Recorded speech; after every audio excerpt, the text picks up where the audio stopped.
Amici bellini, buon lunedì pomeriggio. Io credo che il lunedì pomeriggio noi dobbiamo insomma fare un recap di quello che poi succederà, quindi tutte le notizie che escono sul Napoli, e ci prepariamo una settimana di fuoco perché c'è l'Europa League, perché ci sarà poi il Benevento, quindi direi cominciamo.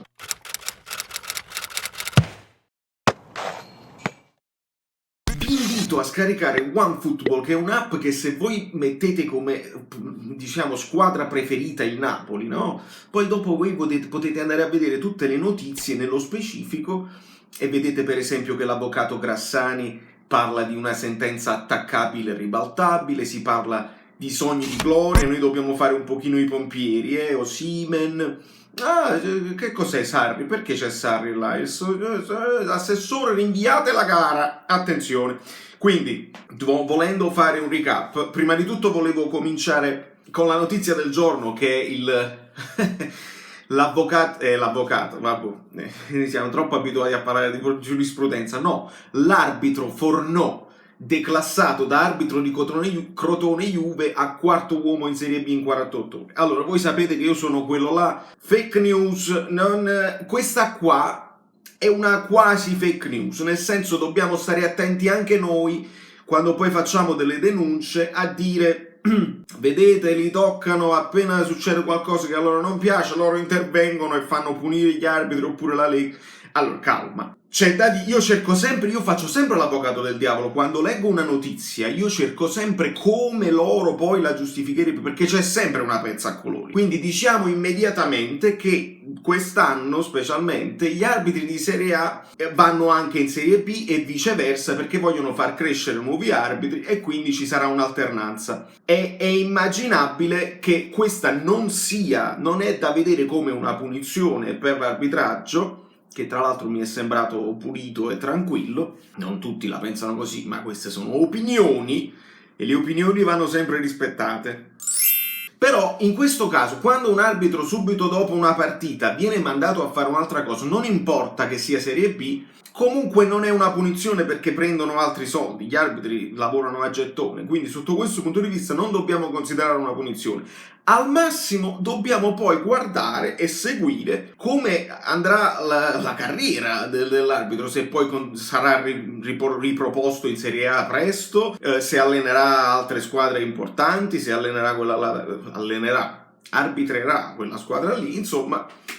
Sto ancora un po' dormendo, si vede, si vede. Io credo che se questo video raggiunge un sacco di mi piace, poi andiamo live verso il finale della partita del Verona-Genoa, che chiude questa giornata di campionato, e magari ne parliamo dal vivo e parliamo di quello che volete. Noi dobbiamo stare un attimo attenti, perché l'assessore Borriello parla di fermate la Z Alkmaar perché sono troppi positivi. Poi io leggo notizie contrastanti, alcuni portano 4 positivi o 5, compresi le giovanili, altri dicono 9, 10, insomma non è chiaro. Ovviamente è difficile seguire sulle cose dell'Italia, noi seguiamo tutto e sappiamo tutto, ma sulle cose degli altri è complicato seguire. Se voi ne sapete di più fatemelo sapere nei commenti, ma insomma, vista la situazione italiana, dove De Luca, Halloween, l'americanata,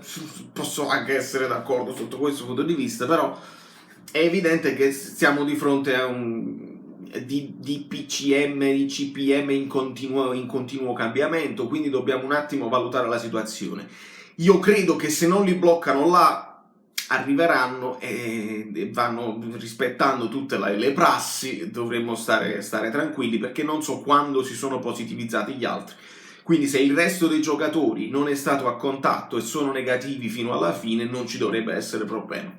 Diranno, vedete, siete voi che avete paura, cioè pagliacci e rosiconi. Abbiamo dimostrato sul campo che non c'era niente di cui avere paura, e l'ha detto Gattuso. Ora, se voi volete contestare me, se volete contestare i tifosi, se volete contestare De Laurentiis, ci sta, e figuriamoci, ma se non credete alle parole di Gattuso, allora vado in difficoltà. Se non credete che un uomo che ha dimostrato di essere tutto in un pezzo superiore alla media come uomo, come uomo proprio, e quindi non si può contestare l'uomo Gattuso. Se Gattuso ha detto noi eravamo pronti, eravamo sul pullman, volevo giocare, abbiamo fatto di tutto per giocare, ci hanno fermato, insomma questo è un discorso che andrebbe chiuso e poi si riprende con gli esperti quando poi ci sarà il ricorso e le eventuali ribaltamenti di fronte o meno, perché non è detto che si ribalti e ci sono troppe cose in ballo da stabilire e potrebbe essere complicata. A rigor di logica va ribaltata perché non regge, però poi la logica a volte non basta, lo sapete, e la logica non ha aiutato la Roma, la logica non aiutò Milik quando venne punito all'epoca con la multa dopo la simulazione che non c'era, quindi la logica a volte non ci aiuta. Questo è tutto. Ci troviamo di fronte a un Napoli che deve adesso guardare l'Europa League e ragazzi, noi sappiamo che ci teniamo tantissimo. Sappiamo che in Italia è difficile mantenere dei livelli alti che ti portano poi a competere per lo scudetto. Questo è un campionato particolare e potresti anche giocartela, perché la componente fortuna, per quanto riguarda specialmente la situazione dei positivi, degli asintomatici, potrebbe creare delle difficoltà. È evidente che l'Inter paga l'assenza di Bastoni e Skriniar, l'ha pagata, perché poi se Conte vuole continuare a mettere Kolarov difensore centrale sono fatti suoi, ma è chiaro che credo io, come logica, avrebbero giocato titolari Skriniar e Bastoni e sarebbe potuta essere una partita diversa, però proprio per questo il Napoli deve stare là, sempre cattivo, sempre mentalizzato, puntare a vincerle tutte, fare più gol possibili perché ci divertiamo anche, e poi si tirano le somme alla fine con calma, senza vedi come arrivano amici bellini che scrivono fammi togliere la suoneria. Insomma, il Napoli deve continuare a fare il suo percorso in campionato sotto i radar, non ci considerano bene, meglio, ancora meglio, non voglio i titoli sui giornali, quest'anno diverso, non ci volete considerare, colpa dell'Atalanta, meglio ancora, cioè, viaggiamo piano, però l'Europa League no, l'Europa League voglio il massimo impegno, e quindi quando si parla adesso di turnover, io spero in un turnover un pochino più verso Benevento che non verso questa qua contro la Z, perché voglio i 3 punti subito, voglio mettere le cose in chiaro. L'Europa League è complicata, bisogna qualificarsi al più presto possibile, fare i punti immediatamente, perché poi un domani non lo sai quanti ne avrai disponibili e se sarai costretto al turnover, quindi il turnover preventivo non più, fai giocare quelli che stanno più in forma subito e poi ci pensi, perché magari il giocatore che sta in forma comunque non può giocare alla prossima perché risulterà magari positivo. Questo è il calcio che stiamo vivendo in questo momento e dobbiamo considerare questa cosa e non si può fare a meno. Pare che Insigne possa essere recuperato e come minimo andrà in panchina, a quanto sto capendo, per la partita di Europa League, e perché no, potrebbe anche partire titolare a questo punto.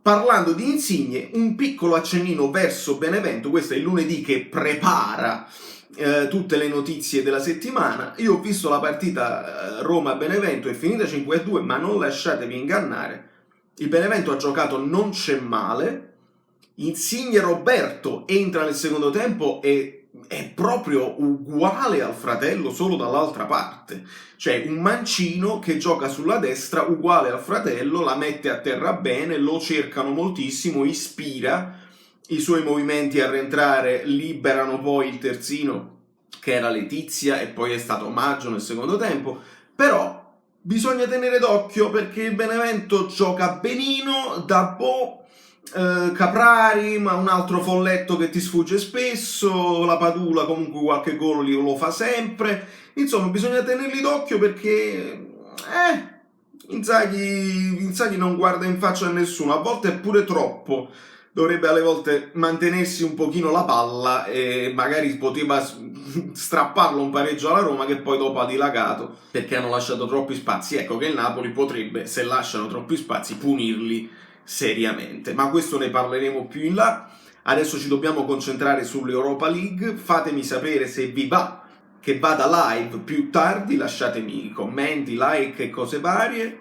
Da New York Valerio Fluido è tutto, attenzione alle fake news, non lasciamoci al contrario, perché sennò poi ci dicono pagliacci e in quel caso avrebbero ragione. Calma, lo giudichiamo poi in seguito, noi teniamo gli occhi aperti. Che vi pensate che no? Invece sì. Amici bellini, vi siete iscritti al canale? Lasciate il like, se non vi siete iscritti al canale siete completamente pazzi. E se arriviamo a 5.000 iscritti, io poi vi faccio un regalo. Estrazione a sorte, si chiama giveaway, da Brooklyn. Saverio Solido, non mi ricordo.